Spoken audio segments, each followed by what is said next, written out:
Right. Hey, folks, it's Faz here from Fazlifts. Today, I want to talk about calf training and how to train your calves effectively, the things that you might be missing. So, first of all, if you like my content, go ahead and like the video, subscribe, leave a comment down below, ask your own question, and the best questions, I'll turn into videos just like this. All right. So let's crack on with what we've got.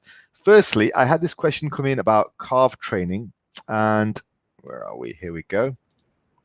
So this was a question from Lee Brock. And essentially Lee Brock asked, he said years ago, he trained calves twice a week using only a standing calf raise machine, saw very minimal growth. He's been doing standing and seated for the last 7 months and finally seen some small results. But I've also been training them every other day. Not sure if the progress is more from frequency or the addition of seated calf raises, probably both. I agree. My question is, am I doing what's optimal for calf growth? Should I increase the frequency up even more? Or given my age, should I just give up? Other factors are on point. Thanks in advance. I like your new no BS posts, no BS videos like Steve Shaw. Excellent. Thank you, Lee. And thanks for the question. Firstly, I'll say this as a big proviso. If what you're doing is giving you a small amount of growth now, then keep going.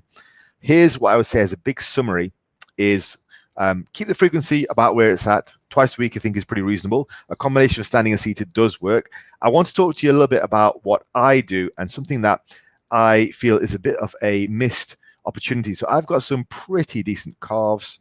That's my calves are at about 17.5 inches, I think, around. And so in terms of my own calf training, here's something that I feel a lot of people miss with calf training.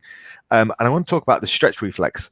So the stretch reflex is a sort of pre-programmed response by the body to a stretch in the muscle. So when your body detects a very sudden stretch, it sends a very quick nerve impulse up through your spinal cord to your brain, sends it right back to say, we've got to contract. So you have this really forcibly strong contraction, which is almost involuntary. And so I think it's designed as a protective mechanism. So what I aim for in my own calf training is I remove that stretch reflex. I don't want that nerve impulse type of stretch reflex to influence my calf training. I want to be able to direct the stress onto the muscles. So here's the thing. Pause for 1 or 2 seconds at the bottom of every rep. It makes the world of difference. Now, you don't want to pause in an extremely stretched position because the stretch reflex is designed as a protective mechanism. So have your calf at a reasonable level of stretch, okay? Nothing too painful, okay? Just a reasonable level of stretch. Hold it there. You'll probably have to reduce the weight that you use to accommodate this because it makes the movement that much harder, but it makes it really effective. Pause for 1 or 2 seconds at the bottom of every rep and then drive up. And if you can, have a peak contraction at the top and pause it at the top as well. But that's my first major tip. Second thing is this, slightly bias your calf training towards higher reps. And I think this is possibly one of the reasons why the frequency works as well, just doing things more often. So slightly bias your rep ranges towards slightly higher reps. I'm a big believer in that. I think you need heavyweight, sure, but you need higher reps to grow. So I would say roughly that 12 to 15 rep range is about right. I keep most of my rest of my body in the 6 to 12 rep range, as I've explained in previous videos.